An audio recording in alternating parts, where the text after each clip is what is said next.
Hello everyone and welcome back to Chronos Plays Persona 4 Arena. Today we're continuing with Labrys Story. Just then, 5 meters ahead, something white and fluffy oh no! No. Please don't start the episode off with killing the dog. It is Snowy. It notices me and approaches. No, Snowy, run! I'm worried about my pursuers, but I cannot dismiss 24's beloved Snowy. I lower my speed and run with him. Then I noticed that the scenery we are passing has calmed. My surroundings are very different now.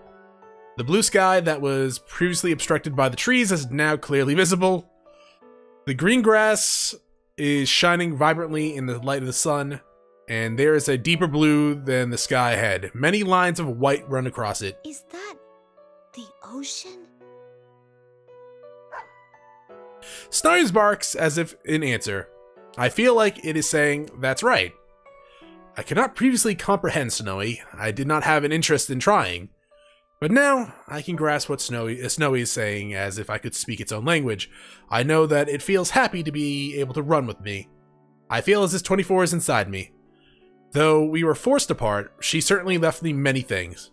Not only her wish, but other things as well. Well, I'll find her come hella high water. Are you with me, Snowy? This dog is gonna die, and I'm gonna be very emotionally distraught. Snowy barks energetically. I respond with a thanks and a smile. 24 and Snowy are encouraging me. Though I do not have any clues, I will find her, no matter what happens or how long it takes. I searched my current location once more. Now that I'm further from the research facility, I can use my GPS to triangulate my position. But on seeing the results, I cannot help but stop running. Snowy stops a little further ahead and then returns to me. My current location is Yakushima, within the Kagoshima Prefecture. It is a remote island far from shore. No. The island's perimeter is only 132 kilometers. In such a limited area, it'll be a matter of time before a full-scale manhunt apprehends me. The research facility must have been built on an island in anticipation of such situations. Even if someone were to escape the facilities, the island's geography would contain them. Geography, not geography, geography. It is essentially a natural prison. I do not want to believe it, but my hope was meticulously strangled before it was born. However, I cannot wait here to be captured. I begin running again. Though, as expected from my position data and map, I immediately reach the ocean. So, this is the ocean. Ha! It's so huge. I can't see anything out there. It is an ocean, yes. I look at the glistening surface of the ocean, reflect the sun's light, and ponder its beauty. I am at a loss. Though I knew it would come to this, I could not stand idle. Despite this, my feelings sink. Snowy looks up at me from time to time as I stop running and begin walking. His gesture of concern forces me to smile and tell him that I'm alright. The forest becomes a grove. The trees grow sparser. A blue ocean and the sandy soil leading up to it spread before my eyes. I'm assuming this is the same area that we met Aigis in, right? I check my map again. This is not an uninhabitable island. There is a means for people to come and go, but I doubt that I will be able to use those methods freely without arousing any suspicion. I gaze down at my own hand. It is completely unlike a human hand. It is an object sculpted from metal. Well, that's a problem. What should I do? My question seems to stymie Snowy. Come on, don't give me that look. Ah, well. Maybe it's my fault for getting so frustrated. You should have just killed every single one of them. Just as I'm about to crouch and pat Snowy's head, Snowy moves as if avoiding me. Snowy? Snowy circles around behind me and growls towards the way we just came. I train my sensors in that direction and sense presences in the distance. They may be keeping their distance on purpose. Since I have no firearms, they must understand that their effective range exceeds mine. Looks like they're coming. Amongst the human soldiers are a number of my sister units. It is possible that I can convince them not to fight me. Oh, is it possible? I dismiss the idea as hopeless. Though they may have awakened to their ego, after my escape they will be under their commander's control. Even if that is not the case, they may think that their orders are absolute, just as I once did. Knowing why they're here doesn't make it any easier to deal with them. It doesn't seem as if they will all attack at once. They must understand that I am already at the ocean and I have nowhere else to escape. I do not want to surrender, but I'm frustrated by my powerlessness. To be caught like this, I have my own mission to accomplish. The ocean sparkles, the periodic sound of water I once heard from afar echoes from it. As I gaze at the clear water while it ebbs and flows, a mysterious feeling rises in me. Wow. Look at that. It's beautiful. My opponents show no indication of moving. I step out onto the stand. After cataloging that sensation, I approach the pier, stretching to the ocean. When I step onto it, the wooden planks creak. I can hear Snowy's light tread behind me as well. I stand at the end of the pier and look out to the ocean.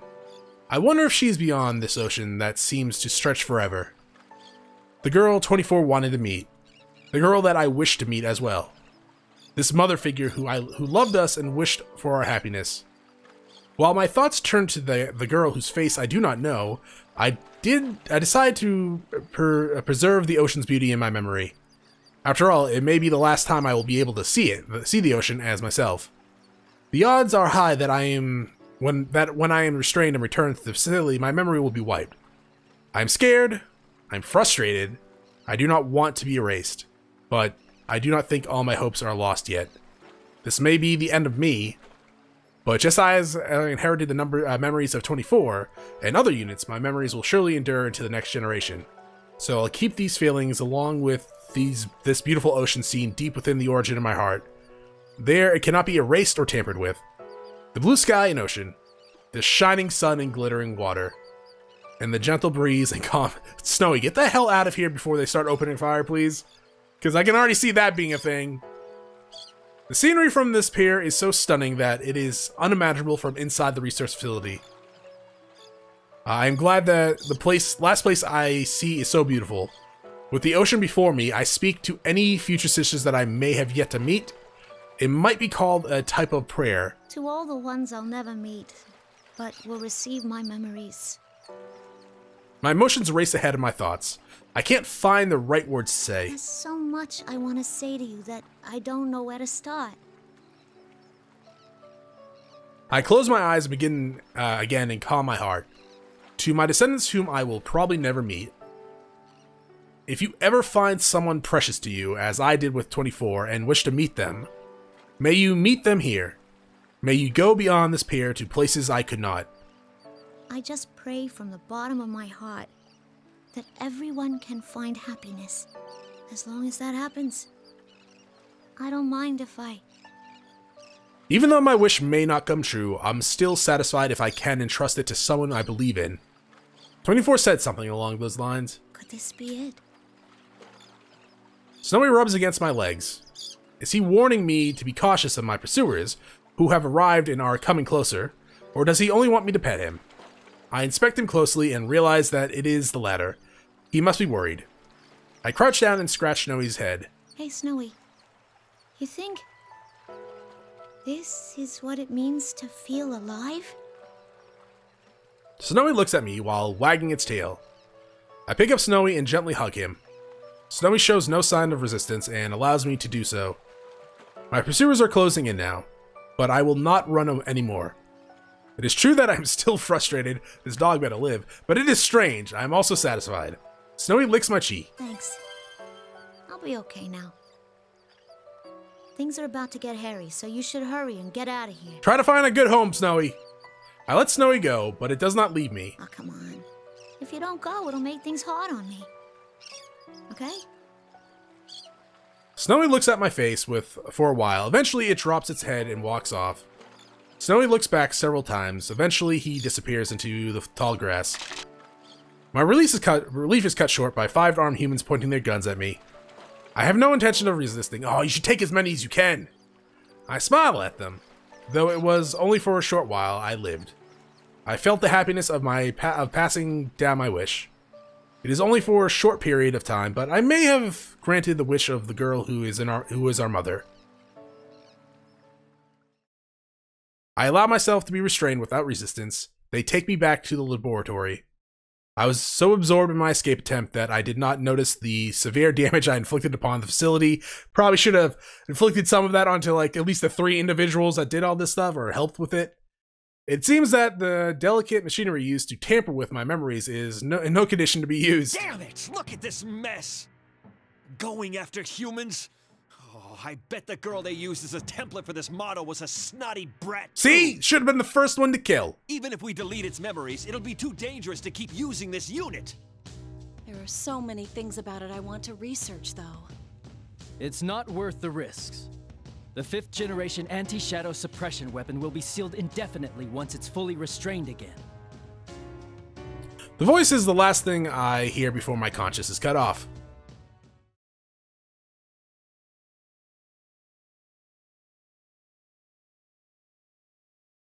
I actually thought we were going to a bookmark screen there for a second. Huh? My consciousness should have been shut down, but I have awakened. This place. It's that ocean. I'm on that pier. The blue sky and ocean. The shining sun and glittering water. And the gentle breeze and calm sounds of the waves. Even Snowy's is next to me. The scene is identical to the one from before. Though this time I sense no pursuers. I was captured. I remember that clearly. This is obviously an abnormal situation, at odds with my memories, but the clear blue sky and oceans are still— oh, so she's dreaming, she just doesn't know what a dream is. But the clear blue sky and oceans are still so beautiful that I can't help but gaze at them. If only I could go beyond it. Just as the thought crosses my mind, my viewpoint ascends. Soon afterwards, I realize that I am floating as if my body is weightless. I'm astonished at myself to be thinking such strange things, but then my field of vision drifts and I turn my attention to that. The scenery I knew already begins to mix with other environments. I do not know. They become a connected, continuous image and pass like a slideshow. From time to time, I pass through the drifting images, but I cannot grasp anything within those spaces. Even when they are about to collide with me, they pass right through me. Could this be a dreaming? She does at least know what dreaming is. I remember something I once heard from a researcher at the facility. They said that it is possible for us to dream since we have a mind and may develop an ego. Though it would technically not be identical to a human's dream, the phenomenon would be very similar. I feel that the example the researcher gave of as what a dream is like matches my current experience. If I'm having a dream, then things that are not possible in reality may be possible here. For example, if I can leave this island, if I go beyond the ocean, the girl that 24 and I wanted to meet said that even though she knows the world is big, she would not be able to see it for herself. The girl that 24 and I wanted to meet said that even though she knows that the world is big, she would not be able to see it for herself. That confuses me. What could that have meant? Was she in a place that limited her world? She was sickly, right?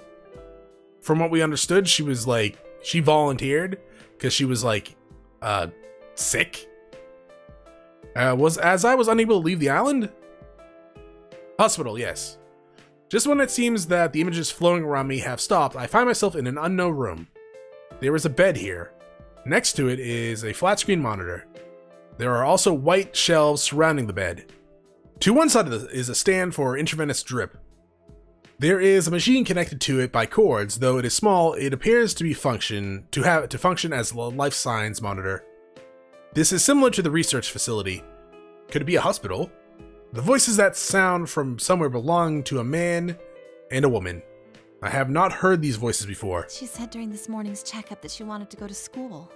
She asked how much better she needs to get to be able to go. Understandable. This ward is right near the road most of the students take. She must be lonely too, not having seen her parents lately. How much better she needs to get. She still doesn't know that her condition is incurable. Oh, it sucks. Why don't you be honest with her and tell her she won't ever be able to Where's go? her parents? It's cruel to string her along like this. Shh, keep your voice down. Room's next door. Oh, and of course, because she's a template, we have these memories, so she did hear it. I understand at once that these people are speaking of the girl I wish to meet. The scene feels as if it comes from my own memory. I do not doubt it at all. The girl is suffering from some kind of illness. She may not be able to go outside. Her condition prevents her from leaving her small world. Her life is like ours. Could the girl have heard this conversation? How did it make her feel to hear it? Probably horrible. I want to spend more time in the outside world. I want to live a normal life. The thoughts that came to my mind are not mine. I wonder if the nurses thought things like the student council were too much trouble to bother with when they were in school. Is that why you're the student council president? I don't know. It sounds fun to me. Just as I thought, it is the girl's voice. When I listen to her, I can sense her strong yearning and admiration. You gotta admire the student council president. I mean, they're the ones that get things done for everyone. But I guess it's because they're like that in the first place that they get to be president, huh?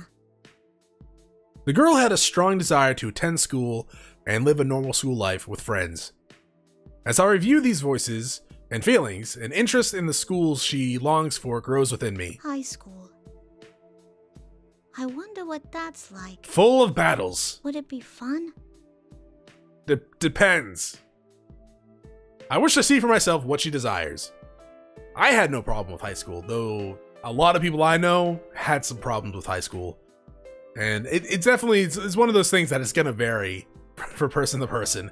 But I guess if you're a kid or teenager, and you're stuck in a hospital all the time, it's going to look like it's like something that you want, right? Because it's not the hospitals, it's a world that you just want to join. Is there a specific image of it? What kind of place is it? What activities do its attendants perform while there? But there are no memories in regards to schools. This must mean that the girl has no such memories. Figures. I don't know anything about schools or whatever else student life is like. I want to see them. I can show you if you so desire. That's a new voice. A voice answers my unspoken thought. Who could it be? I do not think I know this voice. For some reason, my mind becomes hazy. I cannot access my memories easily. Huh? Who's there? There's no need to be alarmed. There's some need. I only want to give you a glimpse of the world you long to know. This must be the person that threw her into the television. I was under the impression that this was a dream. Dreams are supposedly a release valve for memories, yet this voice does not feel like a part of me. I don't know if it's a release valve for memories. That might be one way to put it. Memories do impact dreams. Experiences do, like, more, obviously. But I dream some weird shit sometimes. And those don't really come from memories. Some of it just seems so random sometimes. But you can normally tell which ones come from, like, are built from memories instead of, like, just randomness. Could that be possible? I think I just skipped over half a line there too. As I ponder these things, the scenery around me changes completely. I first see a 3-story concrete building. What? I do not know this building. As I examine it, my surroundings change again. The same desks and chairs are lined up. In front of me is a dark green rectangular board on the wall. Is this a school? A real classroom? Yeah, it looks not like TV Land too. This is the place the girl loved. It is here that I have gained an interest in. I find myself forgetting that this is a dream and force my senses to the desks and chairs. I'll focus my senses. Then I realize that I can move around at will, just as when I felt my body rise at the beach. So this is where classes happen. I feel a sudden excitement. But what do the students do when there aren't any classes? Do they just talk and stuff?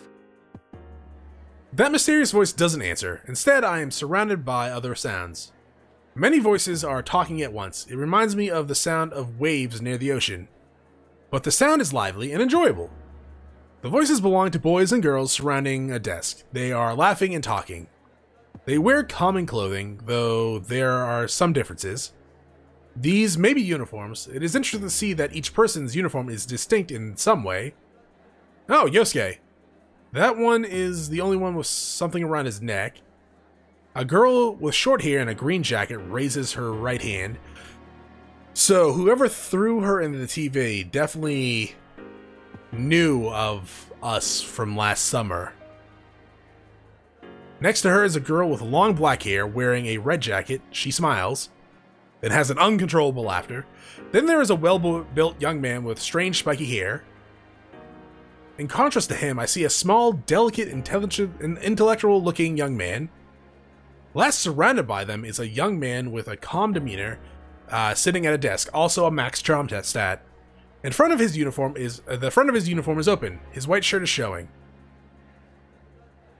They seem to be talking about something. I cannot quite discern what it is.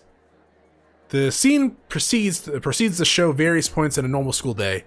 Classes, activities, clubs, student council. It looks like so much fun that I get excited. But then I remember, this is all just a dream. I am only dreaming. No matter how much I want it, there will never be a day when I can attend school for myself. All the scenes that I saw centered around the young man and his friends. I will never join their circle. I cannot go to school.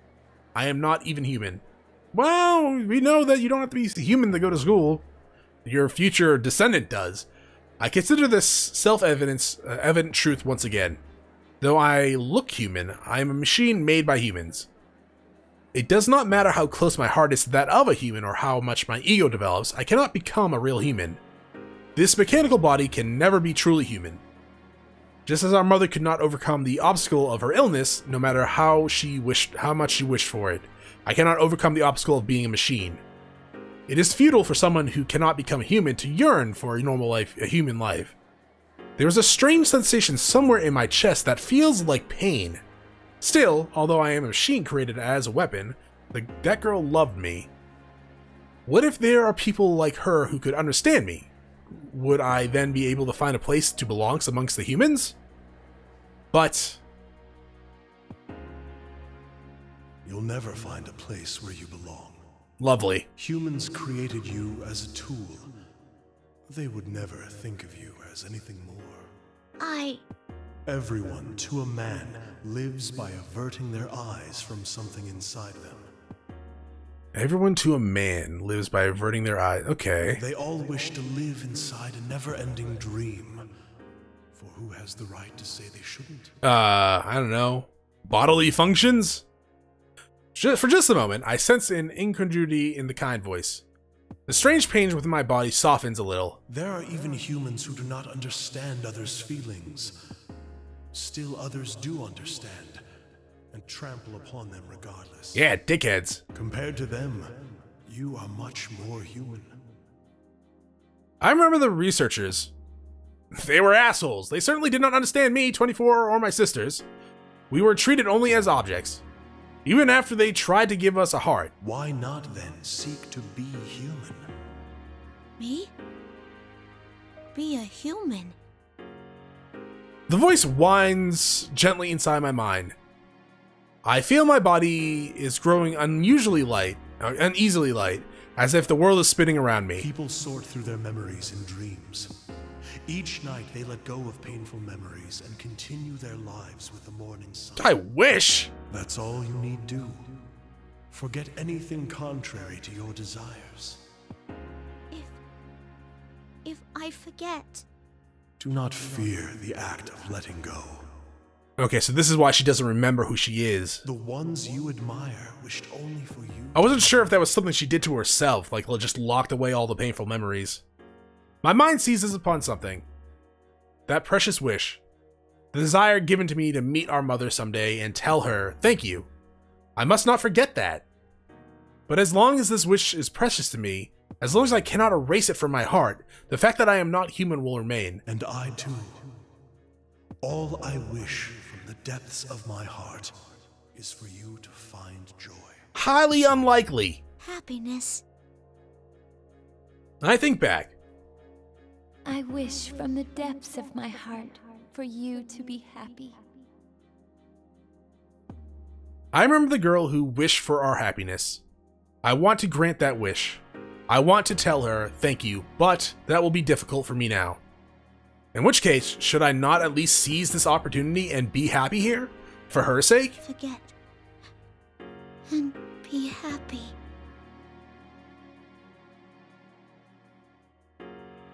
My vision goes dark. The sounds I heard fade away. I feel as if I'm falling. Everything is now in readiness. Is that the end? Well, I don't know if that's the end, but I think we'll call it here for now. We might be leading up to the ending scenes, but at the same time, yeah, I guess we'll just figure that out next time. Thank you for watching. If you enjoyed the episode, press like below. If you're not subscribed yet, when you hear my video second, check out some of the content, see if it's to your liking. If you're to watch me live stream at twitch.tv/ChronosPlays, give my channel a follow to be notified when I go live. Either way, thanks for watching. Hope you all have a great day.